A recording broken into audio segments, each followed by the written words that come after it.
All right. Here we are with another exciting episode of the Moby Dick Book Club. Here with literally a doubloon and Mark with a hat on. Um, so yeah, let's hop right into it. If anybody's interested in joining in the discussion, you can always join the Discord server. The link is in the description of every video. The link should be good for a week. And boy, Chapter 95. I just want to, just before we get into Chapter 95, the cassock, I just want to make sure. Am I reading this one right? Like, do I understand it properly? Mark, can I get a confirmation? Am I understanding this properly? Understanding what properly? The entire premise of the chapter. I don't know what your understanding of it. You can stop leaving me in mystery. Okay, it seems like an essential part of the whaling operation is to take the male member of a whale, skin it, dry it out, turn it inside out, cut a few armholes, and wear that when you're chopping up the blubber to be boiled. Yeah, it's a good raincoat. Yes. Yeah, that's pretty wild. I guess it's a good raincoat. I just maybe I'm a little oversensitive to all the comparisons to preachers at the end, especially with the title of the chapter. Yes. Yeah, I mean, I do. The thing I like about this chapter is it really is taking something very low and linking it to something very high, very deliberately. So it is rather fun. Yeah, I mean the entire thing, like everyone gets a little bit of heat this entire book. Like Ishmael just goes after somebody, and this time he just went full tilt after the priesthood. I mean, that was just really it. And 2.5 pages, right, of just kind of just essentially that. Just it's all just build up for one silly joke. Well, I mean, this whole book is a scathing cultural critique that seems to cover the whole culture somehow, which is just bizarre, but also pretty So it's cool. just kind of like all of these supposed preachers and priests. They dress themselves up in all of this grandeur, but they end up looking kind of silly at the end of it. Well, and they're just cutting things up and boiling and refining, right? Because this whole operation, which is the next chapter, right? The Try-Works is just the boiling down of the oil, basically. Yeah, and it's a lot of also this kind of thing of like he's also once again raising up to priesthood essentially the whalers, right? And then also lowering the priesthood all the way down to like a common profession. Right. But then also kind of the aspect of there is also very much a lowering of the whaler too. Like the only highlight I have here is that the mincer now stands before you invested in the full canonicals of his calling as well. So it's just like, oh, that person's job, like he's supposed to look like that as well. Like he wasn't properly dressed until that happened as well. So it's like it's also a dig against that guy too.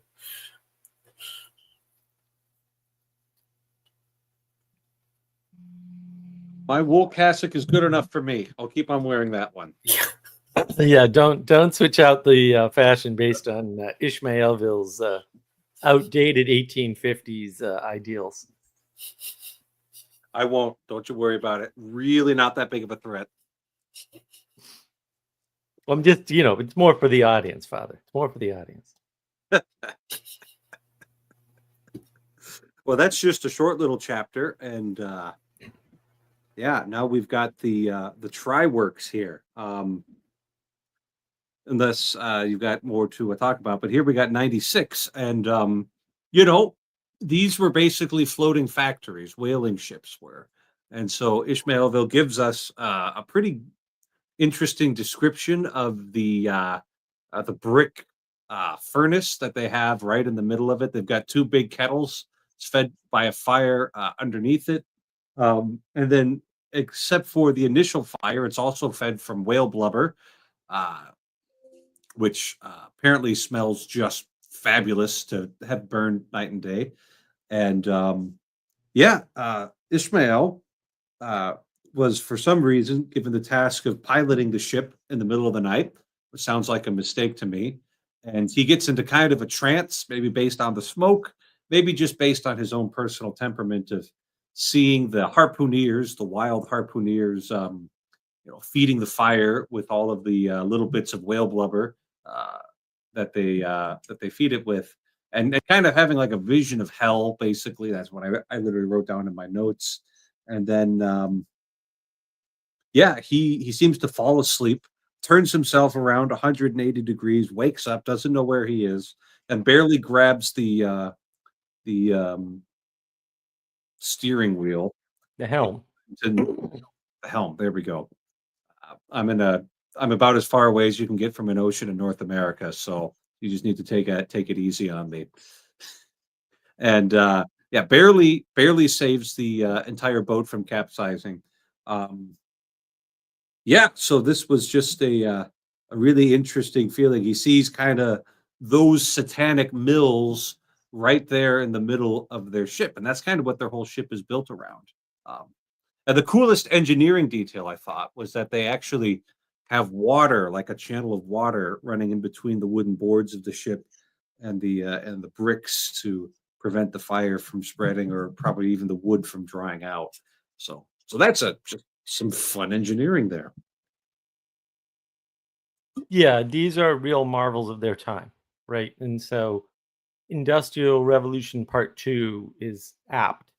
And it is only going on in America for whatever reason, and we sort of get more hints of that, right? They're going to get an English ship and all that, and yeah, not near the,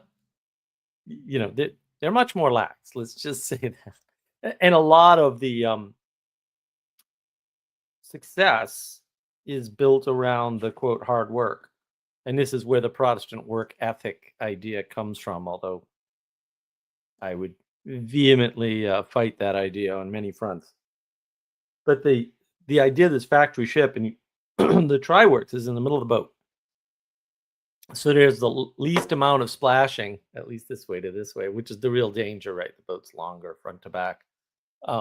And so there's a lot of engineering that goes on to this sort of thing. And to this day, the cheapest way to ship something is over the water in a boat.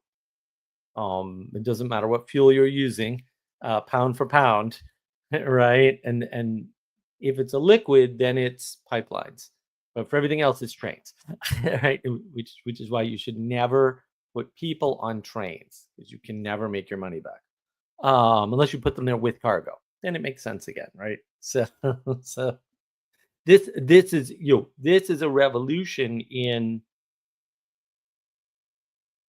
what's happening on the sea.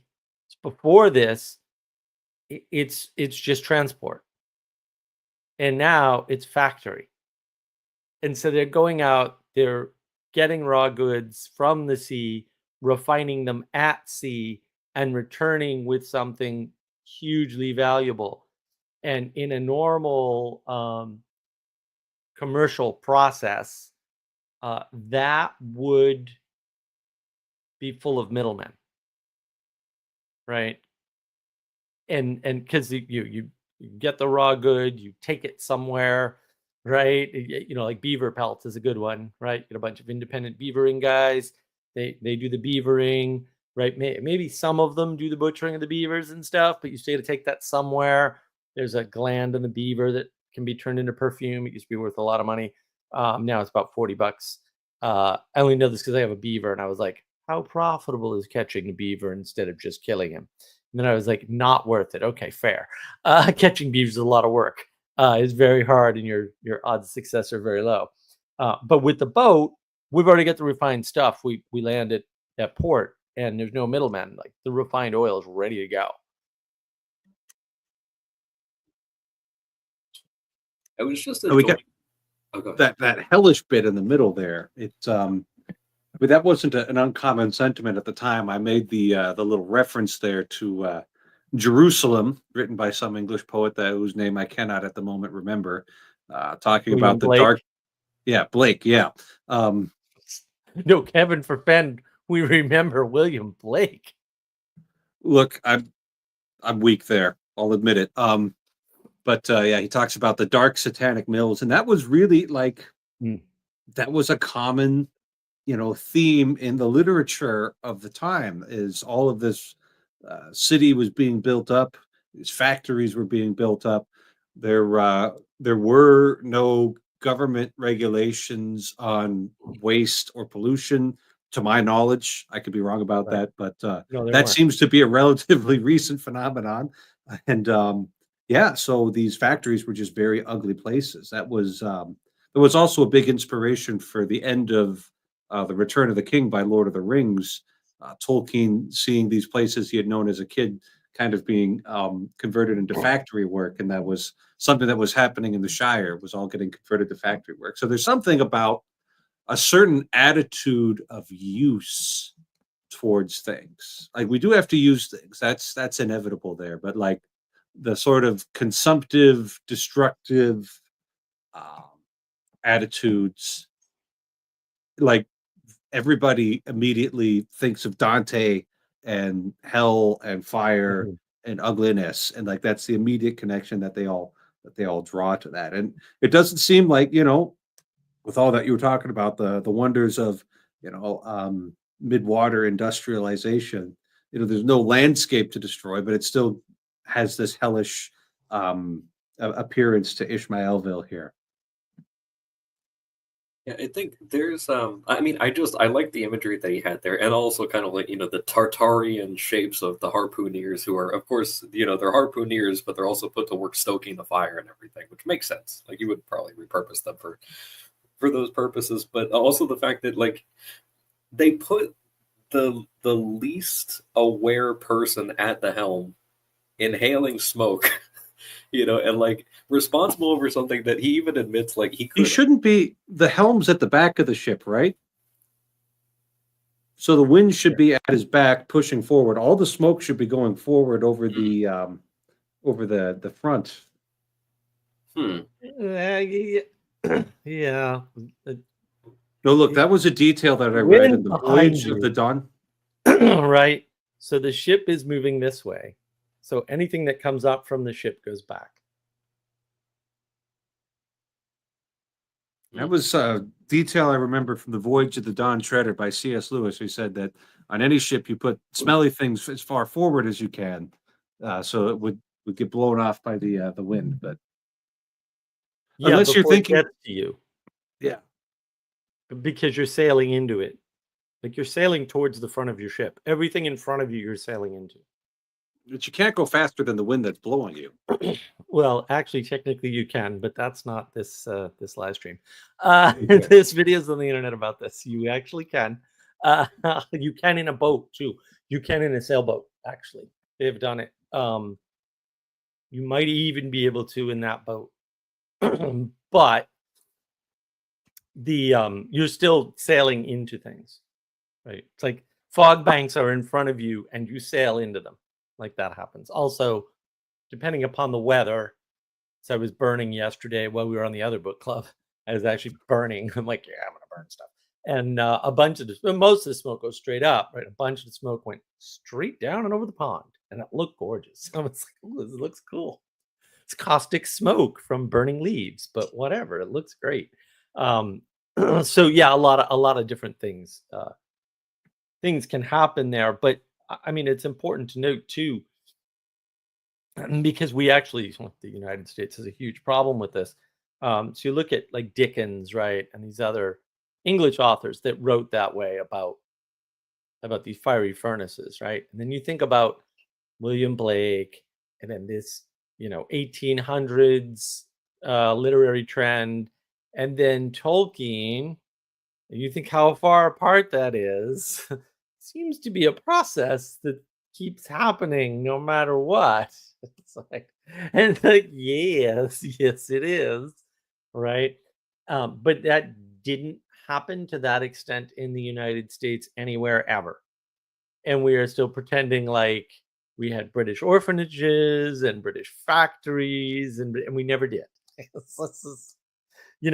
there are some minor exceptions to that, but by and large, we learned from England doing the Industrial Revolution wrong. I mean, we improved every aspect of it, every aspect of it significantly. Mechanical efficiency of gears and mills, like everything, all the way down to the nuts and bolts. And that's why it's not prominent here, but it's mentioned. Right, because we didn't actually have that problem. And so and also you've got to think about it this way, like we need the factory, no one's going to give up light. But the factory's out on the ocean only affects a tiny number of people instead of destroying the Shire. Right. I mean, there's all kinds of interesting positive lessons in here. Even though, yeah, we could get upset about the rape of Port Jerusalem or something. They're out on the ocean. It's not happening. It's a major plus. But And I even out think on that, the ocean, it still looks like this kind of horrible thing. And maybe it's nice that it's not, going up in your hometown that you used to remember walking around in the woods. right, and I'll note too. I don't know if you guys caught this. Castle probably did because he's like that. But what they're doing is they're burning the bad parts of the whale instead of wood to render the good parts of the whale, which is very interesting when you think about it symbolically. And it's those bad parts of the whale that are causing this noxious, evil smoke, basically. And so, Right, because he's got nothing but good to talk about, and we'll see this in the next. Is it the next chapter or the one after that? The one after. Yeah, the one after that. Like he loves the refined whale oil. He thinks it's the best stuff in the world, and the stuff that they get straight out of the head as well. But the stuff that they're burning is kind of, they call them fritters, which makes me think of apple fritters and makes me hungry. But I'm not going to eat these ones. They're like pork rinds, but even worse somehow. That's like the stuff that they tried boiling, and that's kind of like the leftovers of the stuff that wouldn't get refined. So it's like, we've tried to refine this. This is what's left over. So you're only good for burning at this point, because you won't give us nice, like we've had indoor illumination for years, right? Like we've had candles, we've had oil lamps, but a lot of them were really dirty. I have to imagine one of the revolutions of whale oil was that it was so much cleaner than the alternatives there. Because I've used like propane lamps, and even that's got a bit of a smell to it. I don't really want to use those inside. yeah, the oil lamps that'll burn most types of oil, and if you use low quote quality oil like bio oil or something, or vegetable oil from the kitchen sort of thing, you would be surprised how much soot and dirt they create, right? I mean, it was a big problem back then. And just, whale oil they're refining it, right? And so when they refine it, it's much more shelf stable than other random oils. I mean, in the past, it's random oils. Like it's just whatever you had left over from cooking, whatever you were cooking, right? And so those oils were more valuable, not for more cooking. All right, so plenty more to come. Animals were kind of fatty, and they weren't as great as they are now. That's for sure. And so there's always oil when you're cooking, and 90% lean meat might took us not happening, right? So that refined oil, the reason why it's prized and the reason why the upper class like it is because of this low smoke quality and this stability quality. But it's not quite stable enough, right? Which is what happens. That's why John D. Rockefeller comes around and like saves the whales and the world and millions of lives. And no one likes him. And I don't know why, because he did a wonderful thing. But what can you do? No good deed goes unpunished, I guess. I just want to add to the aspect of there with the smell and the aspect of it sort of burning itself, that there is a line that I had highlighted here where he says, but like a plethoric burning martyr or a self-consuming misanthrope, once ignited, the whale supplies his own fuel and burns by his own body. And then after that, he says, it smells like the left wing on the day of judgment. It's an argument for the pit, and that, so it's like, there is that sort of thing. And then he goes and he gives the full image of the black smoke, and then also them sailing into the darkness of the nighttime, and then like they're actually burning a corpse, and that there's like these shadows that are only illuminated by like the fire of the Triworks and stuff. And then he just kind of immediately associates that right back to just Ahab's soul. It's just like, yep, that's what we're seeing here, is what that is. And I think it's a nice little transition that we got going from the sort of comic relief that we had the last few chapters, and then kind of going into, okay, now we're going to start getting back to some plot stuff, and you're going to like the fact that he's making this comparison, even though it'll get dropped for a couple of chapters, is going to be relevant in this week's reading. And then there's something that I liked. So there's a line here, I think it's on like the second last page or something, where he says, "Look not too long in the face of the fire, O man. Never dream with thy hand on the helm. Turn not thy back to the compass, except the first hint of the hitching tiller. Believe not the artificial fire, when its redness makes all things look ghastly. Tomorrow in the natural sun, the skies will be bright. Those who glared like devils in the forking flames, the morn will show in far other, at least gentler relief. The glorious golden glad sun, the only true lamp, all others but liars."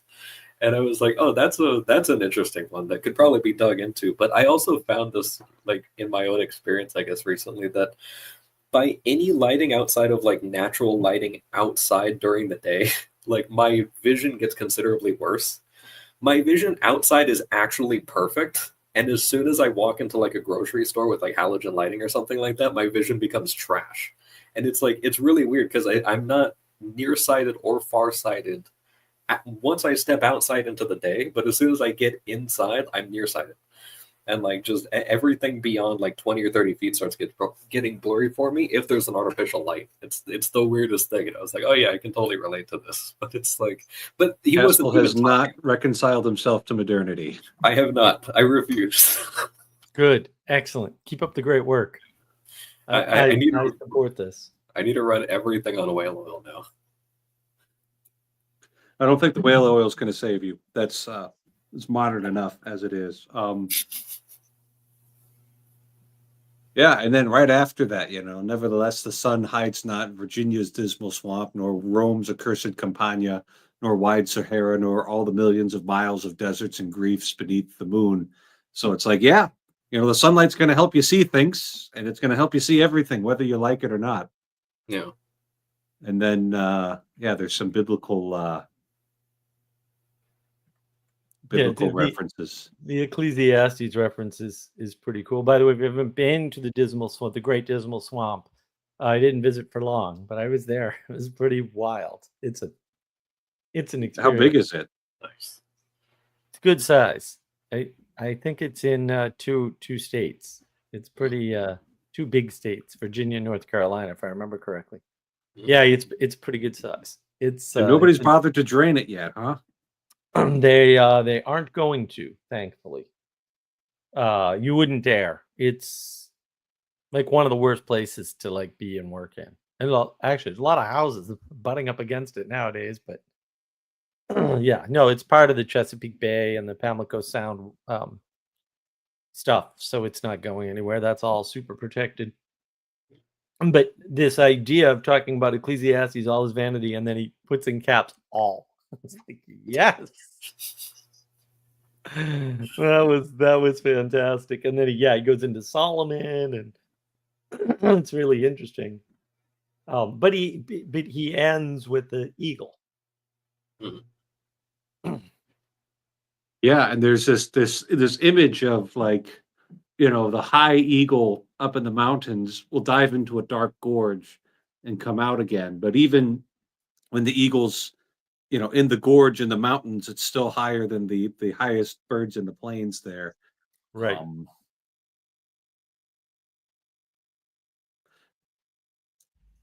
And I'm just not sure who he's talking about there. Maybe Ahab, or maybe the modern world, or I mean, there's probably multiple scales, but I'm also thinking of like, he's about to raise the whalers back up in like 2 chapters.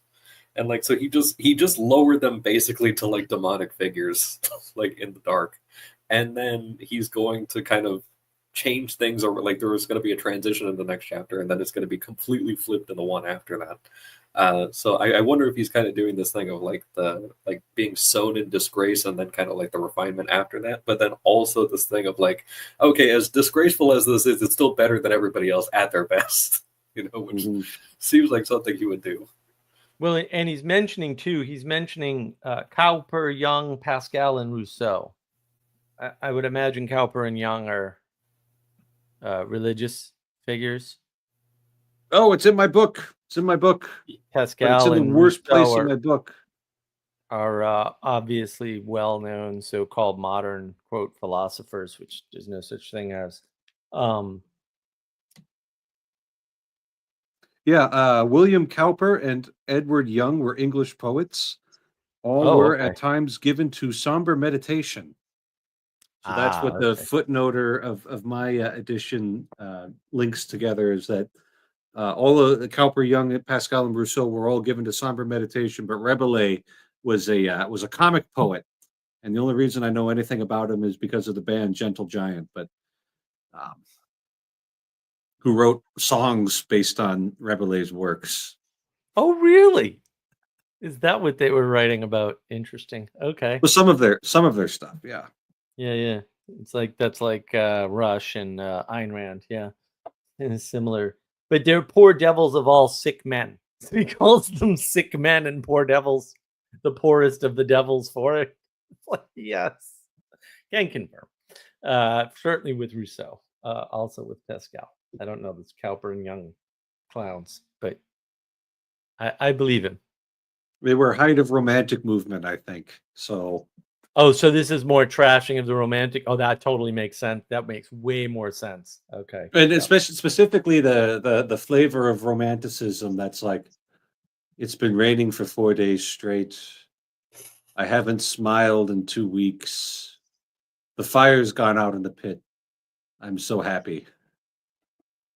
Yeah. Just kind of like that glorification of feeling sad, which people will do. People will sit there and enjoy being sad and making everybody around them sad if they're allowed to. If you let them, right. Well, then that's the key. This is the recent problem, letting them. Yeah. All right, chapter 97 might be the shortest in the entire book. Haven't seen one shorter yet, I don't think. And just talks about a interesting difference between merchant vessels and whaling vessels, in that in a whaling vessel, the common sailor gets to sleep with a nightlight and gets to also have a nightlight and during the daytime, and they have light underneath deck, whereas in a merchant vessel where they aren't constantly replenishing their supply of whale oil, I guess only the captain gets a lamp, and everybody else just gets to fumble around in the near to total darkness underneath deck. So, and he compares that to a traveler on the Harry hunts up his own supper of game. So you're just surrounded by, the best stuff there. And Castle, it sounds like you were bringing this into another inversion of the whalers. Like the whalers are all demonic, but they're also the best. Maybe that's industrialized society right there. It's like the best and also the worst. And with the amplification of human powers, we can go higher. We can also go a lot lower. Yeah, extremes. Yeah. I think, and you see it right here with the thing of that, he just described it as basically looking like an image of hell, and that he describes the Pequod's forecastle as an illuminated shrine of canonized kings and counselors, and then he goes and he dumps on the merchants, saying, oh yeah, they have to get dressed in the dark and all this other stuff, and, like they eat in the dark, like all these things. It's like, no, we're not in the dark, you're in the dark. It's just like, but there is that sort of extremes thing. And then he even goes and then he talks about just the high quality that it hasn't even been, even though it's been refined, it hasn't been like manufactured and packaged and all those things. So there is also like an even purer quality that he then goes on to kind of point out is he said it's a fluid unknown to solar, lunar, or astral contrivances ashore. So it's like, oh yeah, you guys have never seen anything this good. Like we got the absolute best, you've never heard of it and everything. Right. It's just, yeah. Yeah. Well, and also there's the other piece of symbolism going on here is that the factory, you descend from the factory into the sleeping quarters, basically the forecastle, right? And that's where all the illumination is. So you go from hell above Mm. to illuminated heaven below. And I think we're playing a little fast and loose, although I'm not too familiar with the 1800s. The way most of these ships are described, right, is they've got high points in the front and back. And those high points, that top deck is like in the front is the forecastle. So you wouldn't descend into it from the middle. So I don't, but you also don't sleep above decks. So it's, I probably the terminology has changed, references just changed over time. Or there was just a few steps down into the forecastle. That could also be a descent. Doesn't have to be like a ladder straight down. Right. But if you look up forecastle, it'll say it's the top deck. Oh, okay. Meaning it's the top of the ship, and it would Okay. the middle of the ship would not be the top of the ship in this case. In fact, they have some pictures, like they have some photographs. There's only one or two out there, but they have one. So I was like, yeah, no, this doesn't make that much sense. Although again, like I think the references have changed. I think the boat I saw, yeah, they had a 4.5 castle, but like they were this much higher. And so yeah, you would descend for pretty much everything else. So that makes sense. So it's not the top deck to them, right? Just the front of the ship. Yeah. I think it's interesting here as well that he says, and of course, again, it's like it's this immediate raising up. I'm looking again at the first chapter of this one where he even says each mariner a chiseled mutinous. It's just like already just pouring on the confidence. But he says, that they're down there sleeping. And that they have a score of lamps flashing above their hooded eyes. So it's like, yeah, it's completely dark upstairs, and then where everyone is sleeping, it's just completely just blasting light. And then immediately cuts to the other guy just stumbling around trying to get dressed and eat and can't see anything.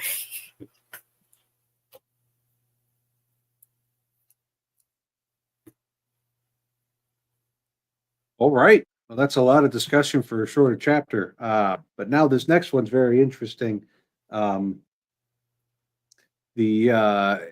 chapter 98 here talks about the process of cleaning the entire ship, and he gives the impression that the ship is actually kept very clean despite the bloody business that's going on there. And he describes the process of how you boil and refine the oil in the pots. And then you put all the barrels underneath below deck, and then they just spend a bunch of time keeping everything very clean on this ship here. And then right near the very end of the chapter, it's like I could just see it happening. They've taken a whale, and the whole crew. They've had shifts, I'm sure, but the whole crew's been working for 96 hours straight, and they just done the last little bit of tidying up after having taken a whale. And hardly is this done when there she blows. The ghost is spouted up and away. We sail to fight some other world and go through the life's old routine again. So he just likens this to like all of the work that you do and you do and you do, and then you figure out how to do things. You've got everything perfectly ordered, and then you die. So a real cheery chapter here. And then he launches straight into like reincarnation too, which is just like, the metempsychosis. He's like Pythagoras that in bright Greece 2,000 years ago did die so good, so wise, so mild. I sailed with thee along the Peruvian coast last voyage, and foolish as I am, I taught thee a green simple boy how to splice a rope. It's just like so ridiculous. But I love the that whole aspect of that the whale oil also has kind of like cleaning properties. So the entire thing is also like now just whitewashed and nice and clean and everything after it was just like a horrific bloody mess right before that. And then he says that even the sailors are actually bathing themselves after they clean the ship. They're actually bathing themselves in the oil. So they're all like oily and silky and stuff. They dry themselves off and they come out and he has this thing where he says, now with the elated step, they pace the planks in twos and threes and humorously discourse of parlors, sofas, carpets, and fine cambrics.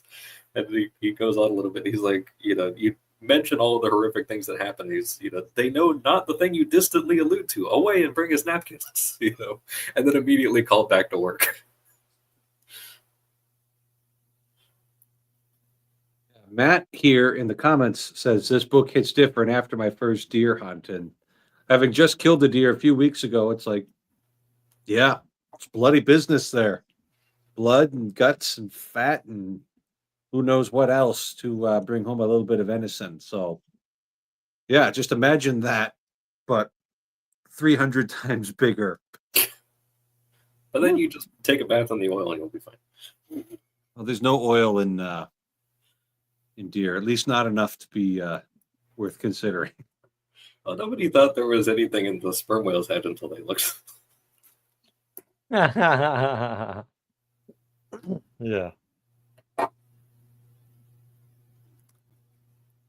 It looks like we have more comments around the participatory knowledge or experience of such things.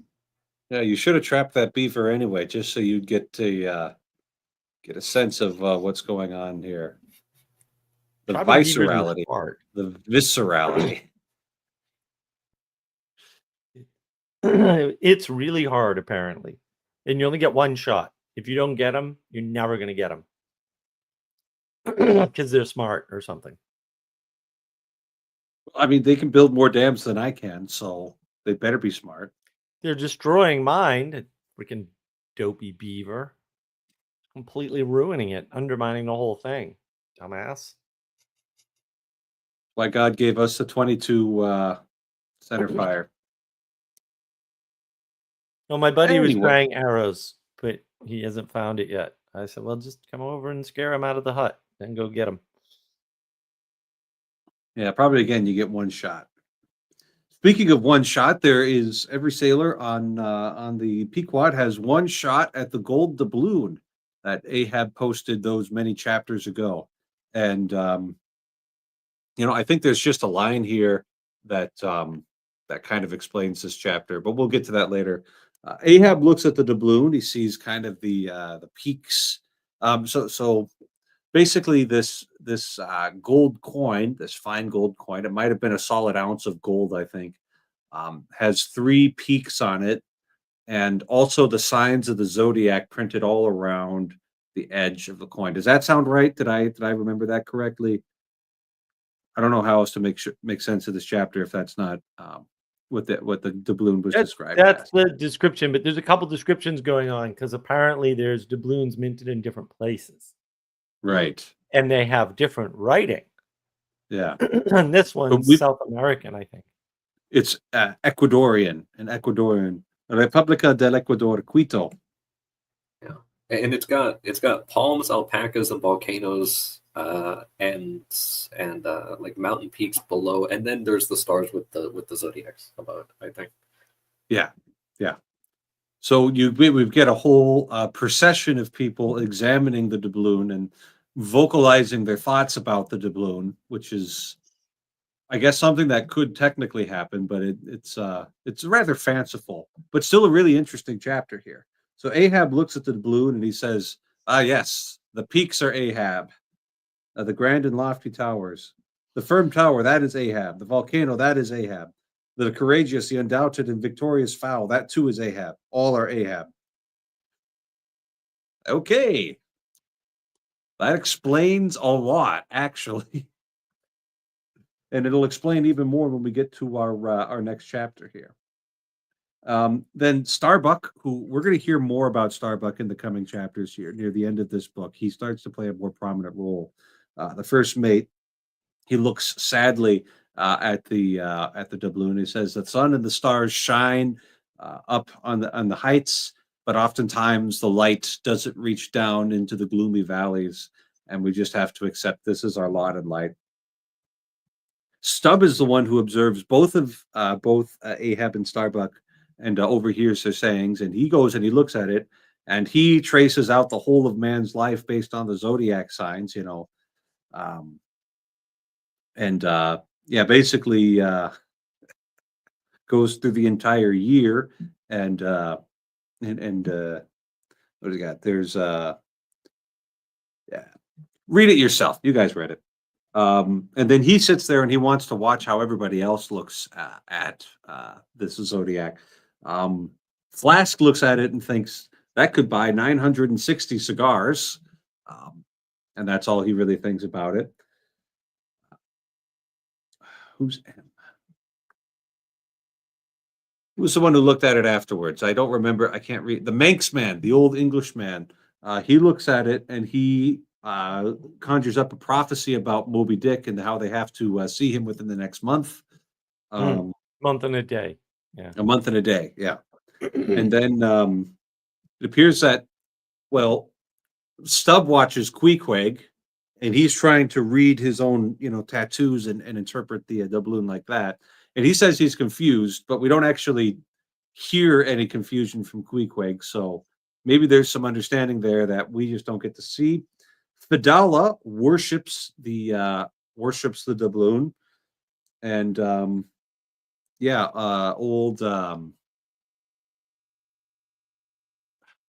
old Pip is still just kind of nuts, and yeah. But there's a line here early on. I'm going to try and find it. You guys start talking. Yeah, I thought his description of Fidala, right? Here comes that ghost devil Fidala, tail coiled out of sight as usual. So it's like he hides nothing. He hides nothing of his contempt. And this is another area too where you get the unreliable narrative problem, right? Where you're like, did he hear this, or is this fancy from his brain, or what did you think, Castle? I thought this was all him sort of projecting for literary purposes even, but like I thought it was a lot of projection. Yeah, I mean, because we had in the previous chapter, he actually like says that he's going to sing the chapter, so like he's definitely getting way more like poetic on us as he's going. And then it's like, but the thing is, it's so tough because it's like, yeah, these people are for sure not actually vocalizing all this, so he's filling in a ton of gaps, but he's also watching them. But it's like he is 100% not doing his job somewhere, watching these people probably, and like the thing is on the mast, like right in the middle of the ship. So like these people are passing it and they are glancing at it, and he's filling in the details as he's going. So like what he's essentially saying, like Stubb is doing watching them, is actually what he's doing the whole time. And maybe Stubb is doing it too, but Stubb doesn't know he's being watched, right? And then you've got I mean, that was the thing with Ahab was just so funny. The whole thing of like, oh yeah, you see those proud peaks? They're just like Lucifer. Also, this is literally me, and it's just like what? Yeah. Just like, okay, he does that, and then I mean, I like the transitions between the different characters. So you got Starbuck makes the biblical reference of the old man seems to read Belshazzar's awful writing. So that was Nebuchadnezzar's son who saw the writing on the wall, and then like the kingdom He collapsed. couldn't interpret it though. He couldn't interpret it. He needed Daniel to come and interpret it. Yeah, and the old the prophet is still back ashore. I mean that was but Ezekiel was the shore prophet, but even still, like there's no one really speaking reason to those guys anymore. And then Starbuck has the lines where he talks about, which you mentioned, that if you look down, Dark Veil shows her moldy soul or soil, but if we lift them, the bright sun meets our glance halfway. But then he says, that you can't always rely on the sun, because what if you look up and it's nighttime? And he says, this coin speaks wisely, mildly, and truly, but still sadly to me. I'll quit it lest truth shake me falsely, which is a really good line. And then we had Stubb talking about that he was going to have a book to try to interpret the things that he found. And he says, "Book, you lie there. The fact is, you books must know your places. You'll do to give us the bare words and facts, but we come in to supply the thoughts." And, Can you think of a better way to relate to books right there? right. And that he's talking to it too. And then also that it's actually probably Ishmael projecting that Stubb is talking to a book. You know, it's just let me see. And then you got Flask thinking about, was it Flask? I think it was. He was thinking about 960 cigars. That's all he saw on the That's all doubloon. he's got. Yeah. He says, "Yeah, shall we call that wise or foolish now? If it really be wise, it has a foolish look to it. Yet if it be really foolish, it has a sort of wise-ish look to it." Right. Well, it's interesting, right? Because I mean, this is all meaning crisis stuff, right? Books are bad. Things are hard to discern because everything's got an aspect of the opposite in it or something. If you're stuck in the binary world, that's what you must think. You have no choice. But then you can't resolve anything. And that's, to me, that's what's really nice, is that he's exemplifying all of this in the text. And I like that he's at burn the books. That's my favorite position right now. You got okay. No, you keep going. The Manxman, when he gives his sort of like prophecy based on the zodiac stuff and everything, it was something that he draws in as information is that on the other side of the mast, there's a horseshoe nailed inward on the other side. And he's like, "Oh, what does that represent?" "Oh, that's the roaring and devouring lion." He says, "Ship, old ship, my old head shakes to think of thee." So it's like there's more of the sort of premium being given to the guy who's, kind of given to superstition and stuff. That it's like that guy actually is inevitably going to be right. Like he spends all this time dumping on the scientists and like every other kind of profession. And then it's like, oh, here's a guy who superstitiously sees like, oh, they nailed the horseshoe on the other side of this thing. The ship is going to get wrecked. And it's like he's probably right, and then they point out that Fedallah is a fire worshiper, at least like he signs and bows himself, but it was specifically to the sun on the coin. So you have that aspect too, where it's like here's these guys that are always in the dark, and yet he's a fire worshiper. Like you'd think he would have been upstairs like more often, I guess. Well, Fedallah is on the masthead a lot. True. Yeah. But didn't they earlier link him to the sun, and the bloom rather to the sun? Yeah, I think they. Yeah, when he nailed it up, it was like the sun or something. Mm.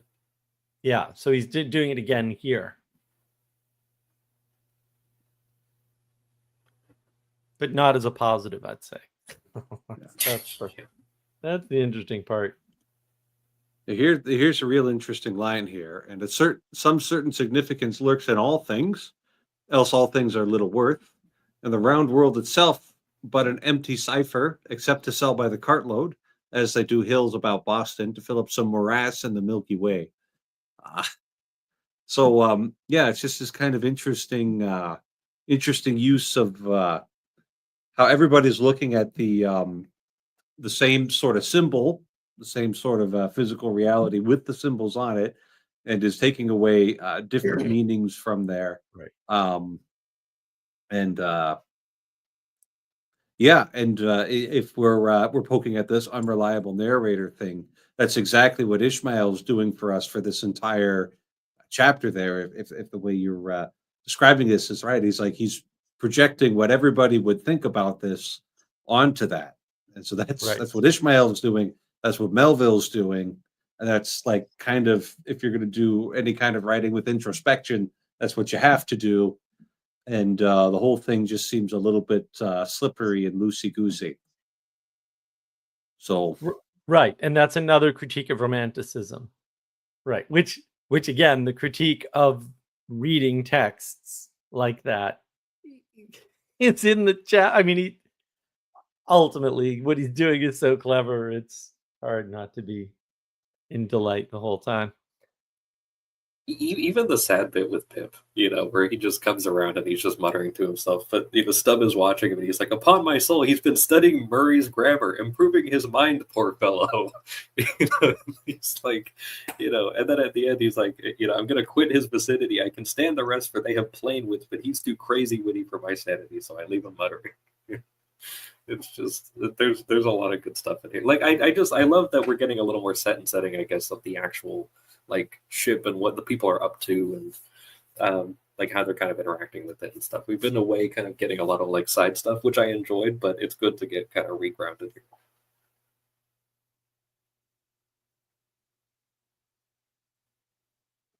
Yeah. All righty. Chapter 100. Really important chapter here because it just helps you put some things together. So they hail another whaling vessel, the Samuel Enderby of London, and there's the captain there has a whale leg arm because he himself, as we read in this chapter, has seen the white whale. In fact, the white whale, when they went out to try and take it, injured him so badly that, as far as I can tell, the ship's doctor had to amputate most of his arm, and so he's only got the little bit of whalebone to swing around there. And yeah, it's really funny. You see this back and forth between the captain and the ship's doctor, and they're just like kind of verbally sparring the whole time. And it's like, could we have a book with these guys on the Samuel Enderby? Because that would actually be like a great deal of fun to read. These British guys are an absolute blast to just hang out with. Yeah. The captain making fun of him for drinking and all of that. And yeah, so there's the captain of the Samuel Enderby who had his arm taken off by Moby Dick. And how does he respond to having his arm taken off by Moby Dick? Right. And it's a very similar setup, too, because he was suffering, while the infection was spreading and had to have a long time underneath.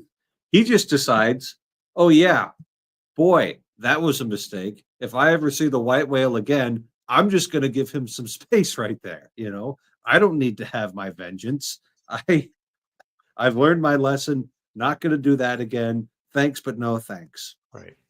So if you don't see the point of this, it's like Ahab was not bound by any compulsion.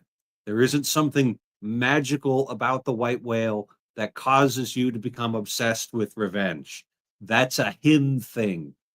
This guy who went through almost the exact same thing had an opposite response to it. The same sun that melts the wax will harden the clay. Just look out for that. Yeah, it's a good contrast. It's also a good contrast to see the relationship of the crew with the captain. Right, which is very, very different on the English ship than it's on Ahab's Pequot. And that's, there's this playfulness and they're barbing at each other and it's fun and yeah, it's very interesting. It's the captain of the Samuel Enderby treats the ship's doctor like there's an equal there, like there's a counterbalance to him. And it's the contrast between the two. The captain's just boisterous and cheerful the whole time, whereas the doctor has a bit more of a more stern temperament. He doesn't drink at all, but he still plays the game with him, right? So his seriousness could still be a lot of fun there. And there's nobody really that Ahab treats as an equal. Like, I understand that the captain still makes the decisions, but it's entirely possible to have like a leader and a first officer where they treat each other more like equals, even though they understand that one guy's actually making the decision. I think that's actually a very healthy way to manage leadership is Well, not like this top-down power from above patriarchy. It's the only way, right? Because the problem is, and people get confused about this, a single point has to decide in all cases.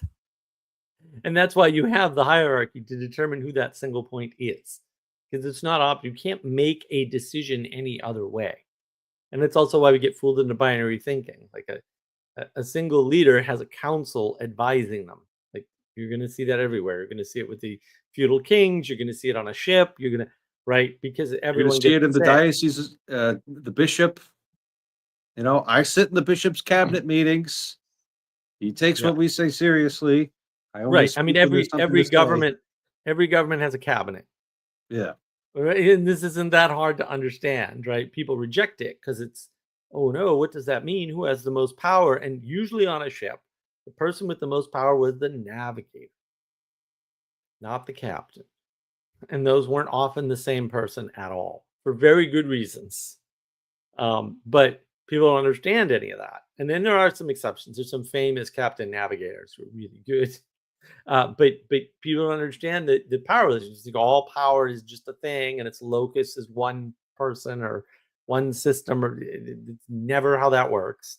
And yeah, people get confused, but you can see the difference in how the relationship is handled and how the responsibilities, right, and the decision making is doled out here, right? Because it's spread out amongst important people, right? The captain praises the doctor for saving his life, right? So there's all this back and forth, give and take going on the English ship that you I suspect never going to see on the Pequod.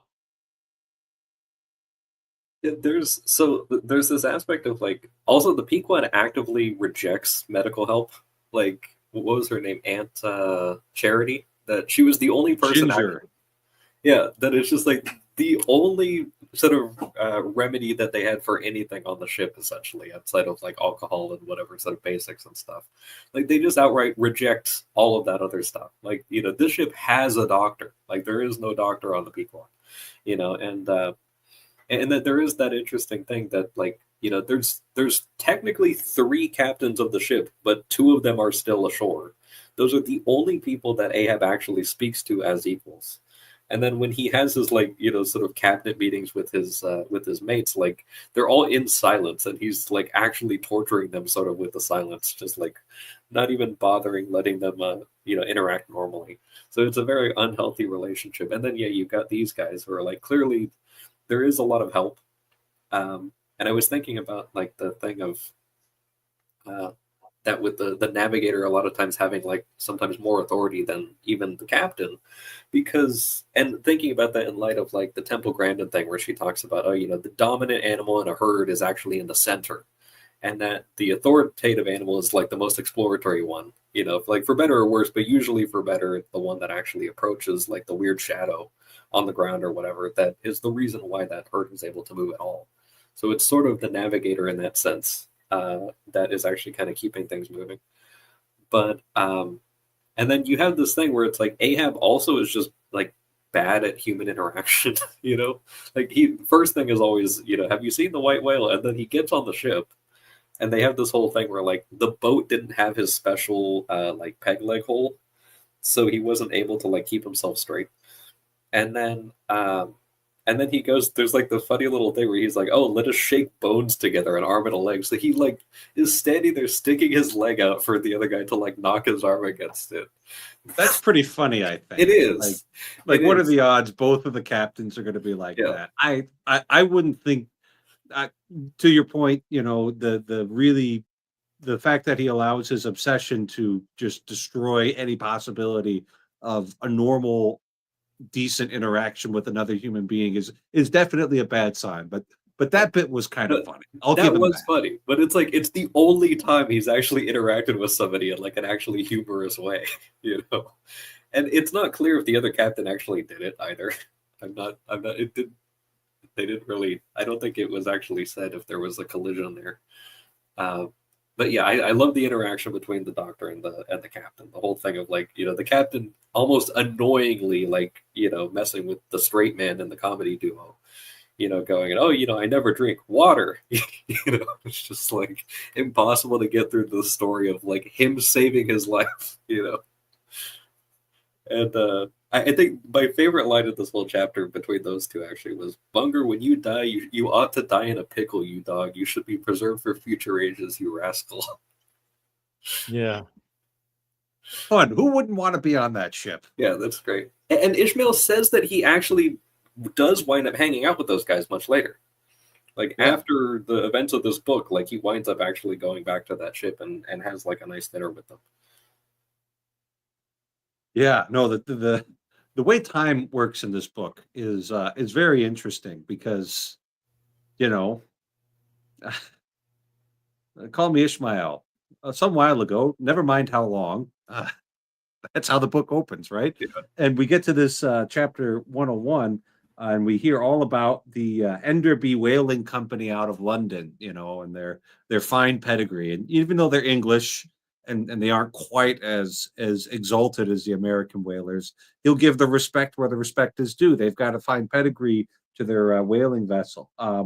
Talks about how they, used to only be up in the northern seas, but some of these guys were the ones to begin whaling in the Pacific, and that kind of really opened things up there. In fact, I think, yeah. Anyway, um, and then yeah, he talks about like, yeah, later on, I managed to be on the Samuel Enderby, and I I thought this was a great ship. We ate these dumplings that like just sat in your stomach forever, and we had all of the beer and cheer that you could possibly want, and then he's during my research using the Leviathanic histories, I stumbled upon an ancient Dutch volume. Um, and talks about how much beer and gin they had on board Dutch whaling vessel for a 3-month tour, uh, and yeah, the quantity of beer too is very large. We've got precisely 2 barrels of beer per man for a 12 weeks allowance, exclusive of his fair proportion of that 550 anchors of gin. Um, So, wondering if this isn't just a little bit of commentary on American Puritanism and specifically the temperance movement that was probably had a certain amount of steam by 1853 or whenever. They certainly hadn't gotten to prohibition yet, but I bet you there was some of that. Um, and this whole temperance movement thing is you've got these factory workers who get miserable wages and they have miserable living conditions, and it is unfortunate that so many of them would turn to drink to alleviate their sorrows. But I'm not sure the correct response to these social ills is to actually just take away the drink entirely.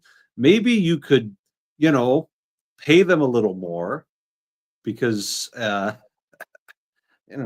company is profitable, and maybe you could work to zone in some better housing, and then they wouldn't feel quite so driven to drink, and I for one am happy that the 8 or 10 hour workday has triumphed in most of our factories here in the United States. um, some places do 12-hour shifts, but they'll only do 4-day work weeks. Nurses do that for some reason that I can't really understand, but they seem to accept it. So whatever. Um, yeah, that's what I think. I Yeah. want to make a quick note. Sorry, if I could, just one last little thing about the previous chapter for the folks at home. Sure. The Ahab ruined the interaction with the English guys by smashing the doctor against the bulwarks when he goes to like check his temperature or something. And also just another quick note that the other captain's arm, even though it was more or less like Moby Dick's fault that the guy's boat got smashed and everything like that, his arm had to be amputated because it was destroyed by a rope. Like it was one of those rope Right. accidents. So I just wanted to make that note really quick before. But there was still like a few weeks that he was under deck and the doctor was trying to save his arm. Yeah. Which I have to imagine was miserable. Mhm. Yeah. Well, then the rope is still attached to Moby Dick. Yeah. Right. So, and Moby Dick uses the tail to smash the boat, Mhm. and no one sees it coming. And he doesn't. The first swipe cuts it in half, and then he's like, "Nah, we're gonna completely destroy it." And so apparently, there's more tail swipes, and just wipes it into boards. What? And then takes off for the deep, and that's when his arm gets ripped. You got to do that kind of stuff if you want to be a whale with a name. Yep. Like nameless whales. If you don't do that, you're going to remain a nameless whale. You need a signature What I move. say, yeah. Yeah, it's like WWF, man. Yep. You gotta have a signature move. Whale So- kayfabe is real. Well, I mean, if we're going to make everything kayfabe, then Melville goes too. The traditional Latin Mass is not kayfabe. There's one thing that's good and pure in this world. Everything is kayfabe according to these nutbags. I like this line at the start of chapter 101 where he just goes, and it's especially weird for me. Like I had mentioned that weird like notation that he puts instead of years, and it's like not Roman numerals or whatever. This is used like a lot on this page for me. And so he goes and he says, "My numerous fish documents do not make plain, but in that year." And then it's a bunch of these like weird pseudo dates, and it's like it's still not clear for me. Like, and then Are you later okay? on- So this is what I have. Right? Yeah, he's got symbols like he did last time. I've got like It's- proper. let me see. I don't know. Okay, hold up. We're gonna do this. Nope. Here have we to go. see it. Oh, that's not it either. You're not going to do it. You got to put him in the front. There we go. Let me see. Oh wow. Yeah. So there's a layer of interpretation in my book and on the ebook that Right. Yeah. your But it Kindle does say version. 1778 down there, right? Right. But then all the other ones are like whatever this is. So it's like, yeah, it's not clear in my fish documents, but and then this. But that's also an indicator of when the unreliable narrator is unreliably narrating. Yeah. Like when it's actually his data that he's giving you and not Yeah. accurate data. Interesting. Very interesting. It's the second time this has happened where I'm sitting there like, Castle, what are you talking about? Yeah, I know. I'm not crazy, I promise. You saw it too. Well, you are crazy, but you're right about this somehow. That's fine.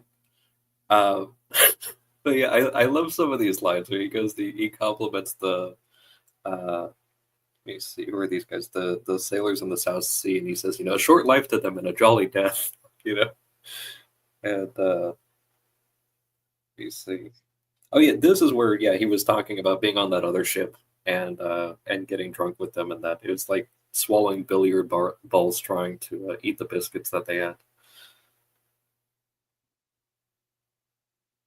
Hey, when you've got a meal that really sticks to your ribs, you're happy about that. I imagine you're triply happy on a sailing vessel when you got to work all day. Yeah. Okay.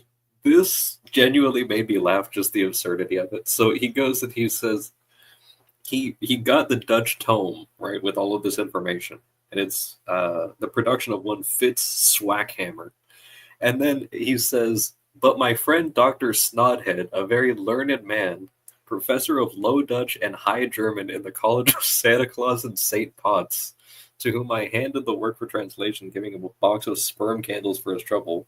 The same Dr. Snodhead said that this is," and then so he goes and he clarifies that it wasn't what he assumed, but it's just like, I don't know, the whole like professor of Low Dutch and High German at the College of Santa Claus and St. Potts was just like so over the top, just absurd for me that I couldn't help but highlight it.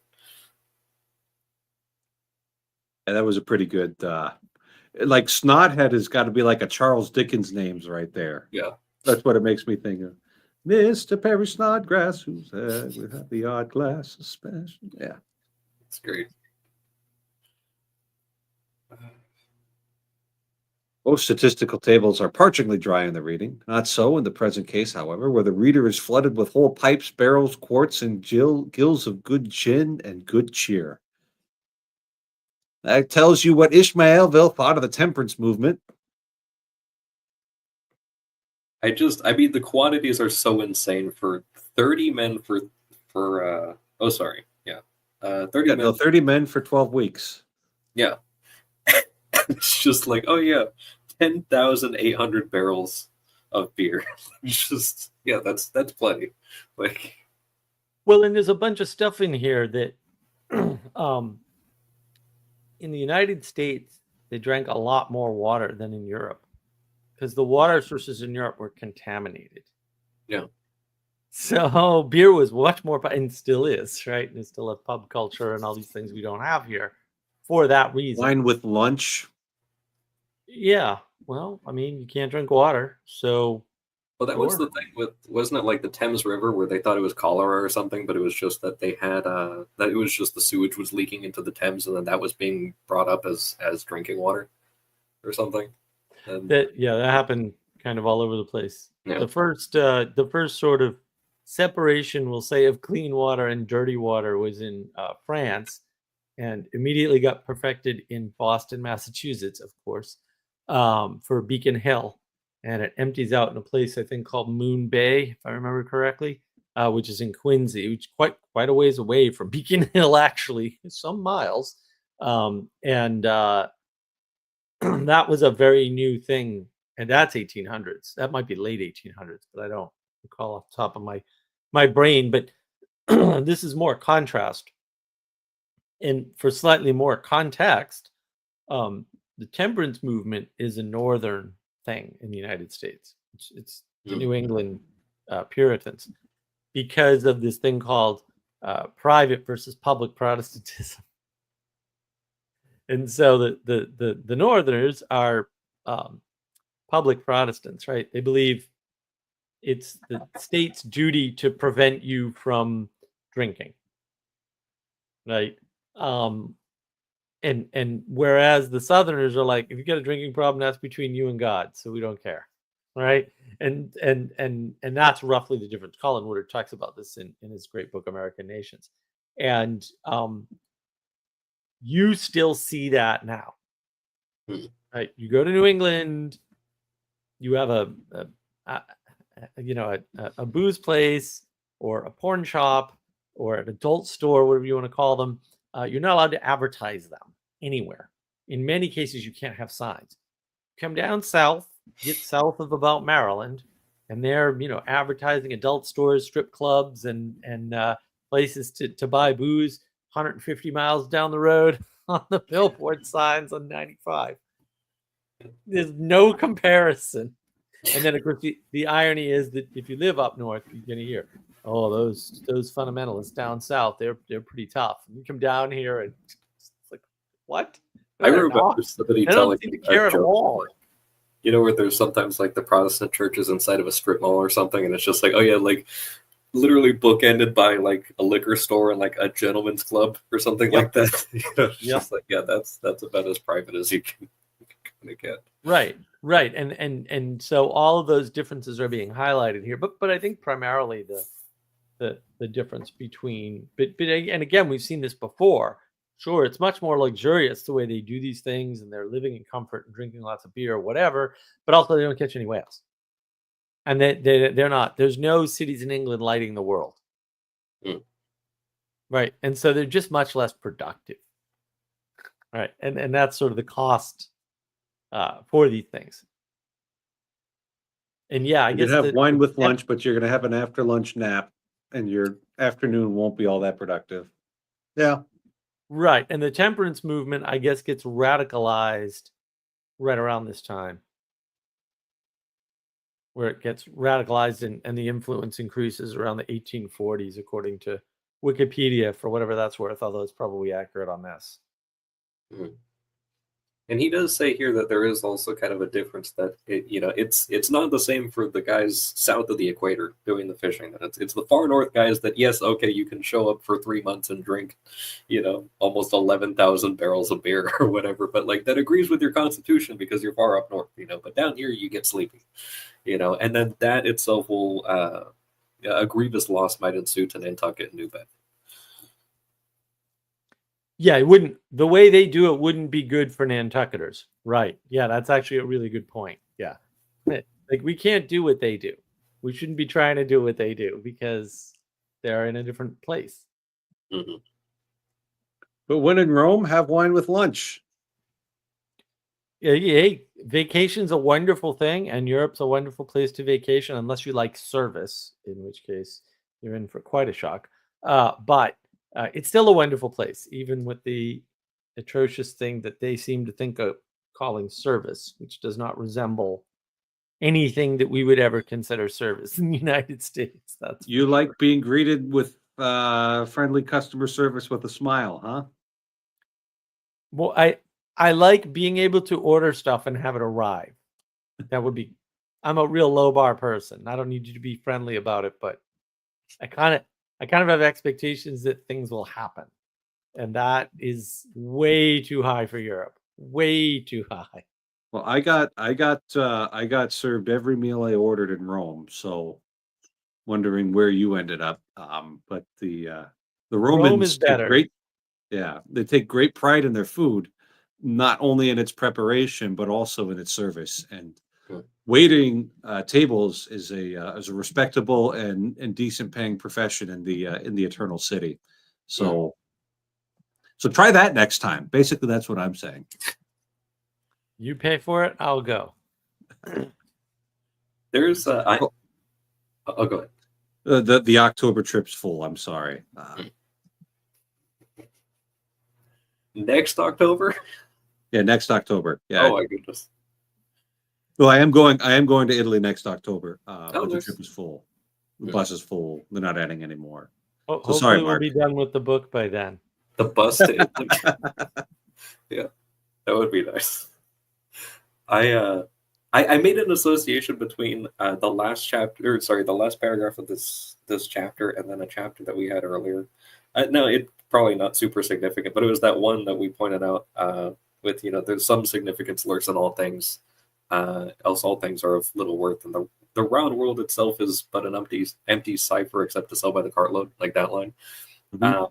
And then he has this thing where he says, for say they, when cruising in an empty ship, if you can get nothing better out of the world, get a good dinner out of it at least, and this empties the decanter. And but it's like he's clearly not talking about the ship. Like he just goes straight to if you can get nothing better out of the world. And he's happy with just a good meal. He's said as much in previous chapters. He's happy with maybe being able to pay for the clothes he already has. Right. No, he's very stoic or Epicurean or something. Yeah, for sure. And it's interesting, right? Because they do make all those references back to Pythagoras and all these other guys.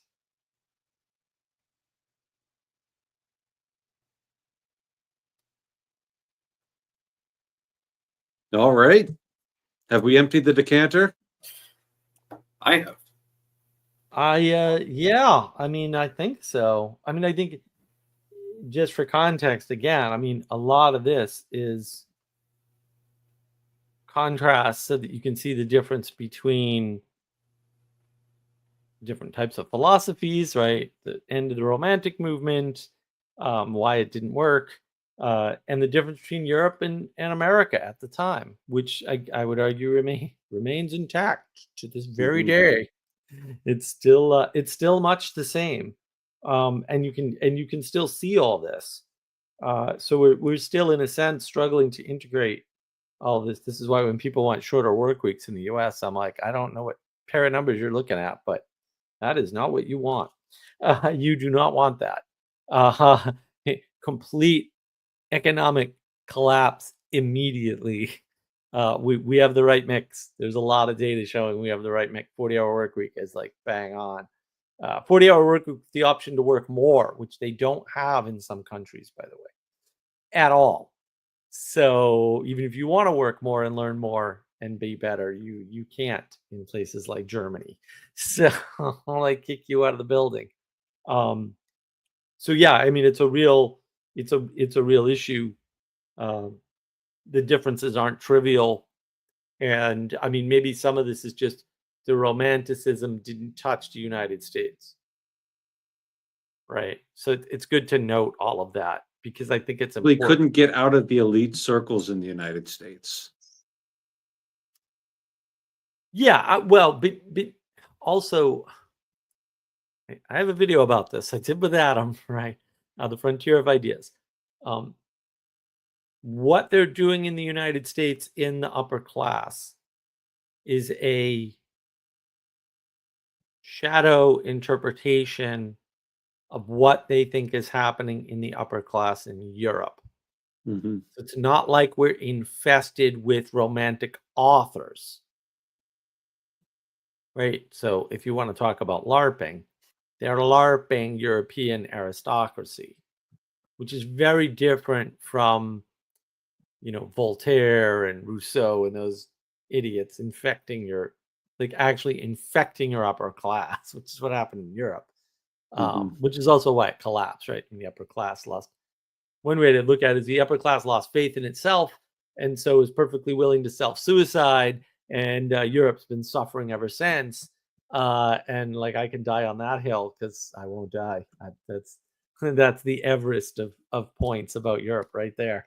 And yeah, I got videos to back all this up on navigating patterns. So the revolutions have just been nothing but a disaster for Europe in general, right?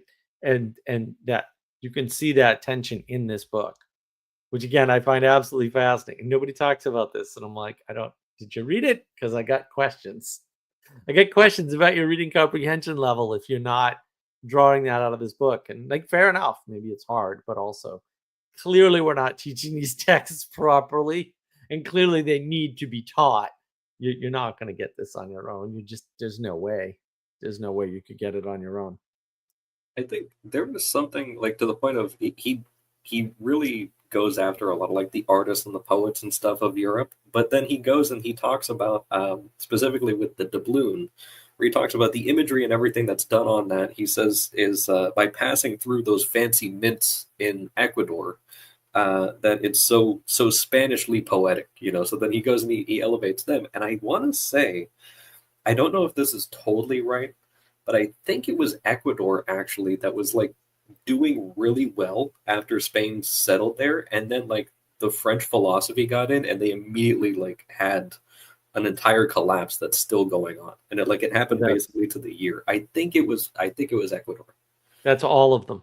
Well, right, but I was specifically looking at Ecuador the one time. I think Haiti, Dominican Republic rejected it. Haiti adopted the French reprehensible French philosophies. Yeah, no, it's everywhere. What decade are we talking about with the invasion of the French stupidity? Or decades? This could happen in multiple places. Is this 19th century, 20th century?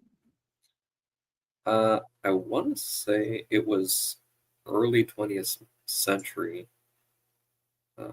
Yeah, maybe late 1800s in some cases. I mean, the problem is, even in a very small island culture, we'll say, sometimes these things take a much longer to unfold than you can possibly imagine. And also, you got to understand too, they're second and third hand infestations of ideas. And which ideas you let in and out of your country is actually really important. And then if you start pushing ideas, right, like DEI, for example, which used to be DIE until Peterson pointed it out, then yeah, you can destroy your whole country pretty quickly and easily. Or just an idea like all immigration is the same and all immigration is good, and therefore you're just going to wreck your country, right? See this in the UK right now. That's the big debate.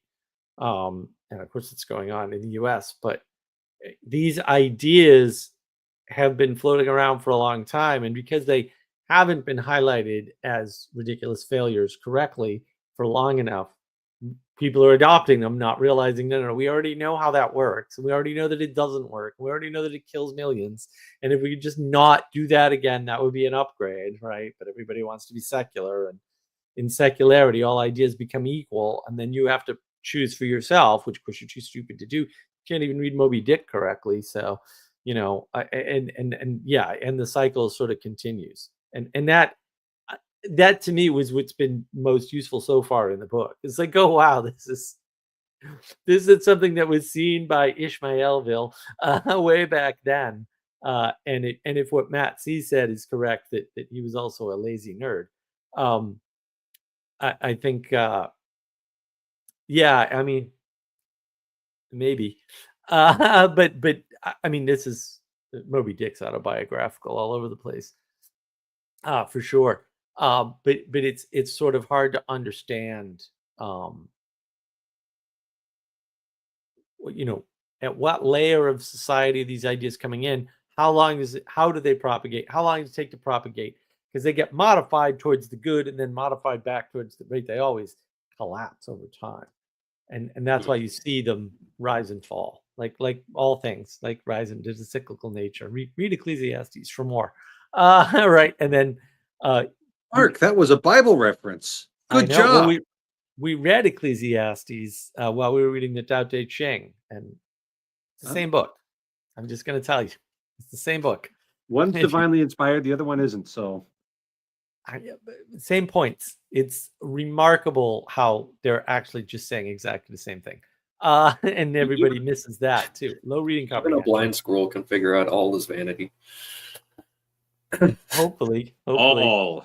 All in caps.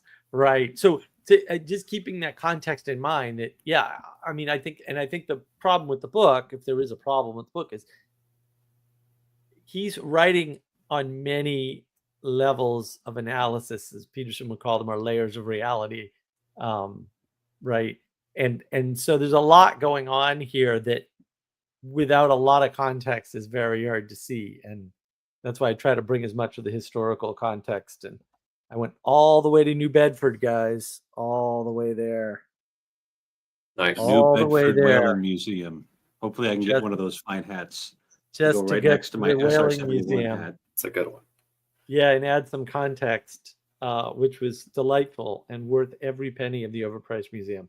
Although it's a big museum. Like, I mean, I think, and just being there for the day was awesome because there's just enough to do there to fill a day.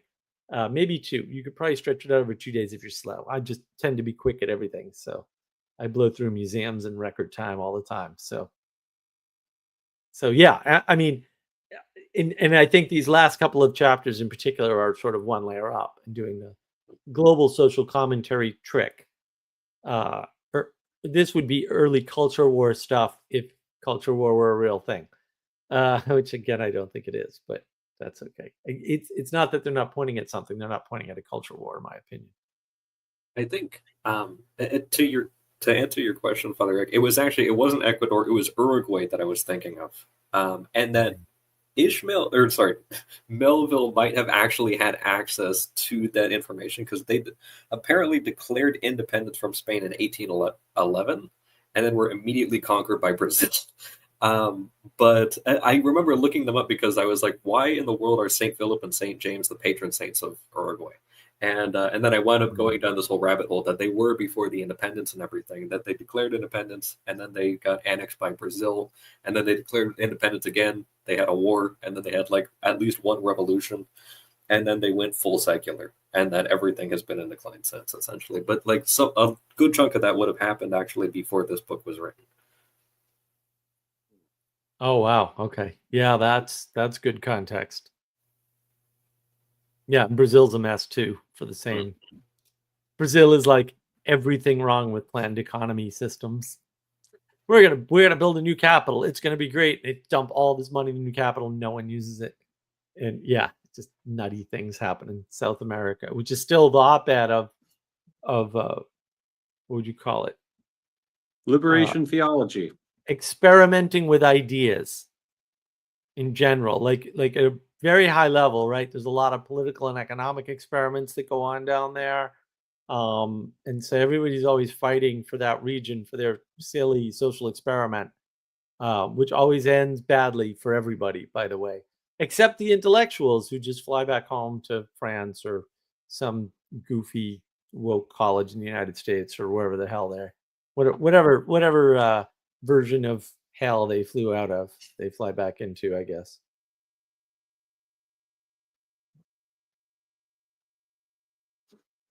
All right. I would prefer to stay out of hell. That's just my preference. I think I'll put the work in to do it as well. I think next week we're going to take a little Thanksgiving break. You guys have been working so hard. You've earned it. You deserve it. Maybe you'll be going and visiting family, that sort of thing. So we'll take a week off, and the reading assignment will be posted in the Discord server, which the link for that is in the video description. And again, another fascinating discussion, and I really appreciate the contributions that everybody's made. And yeah, watch out. There are whales. Thank you, Father.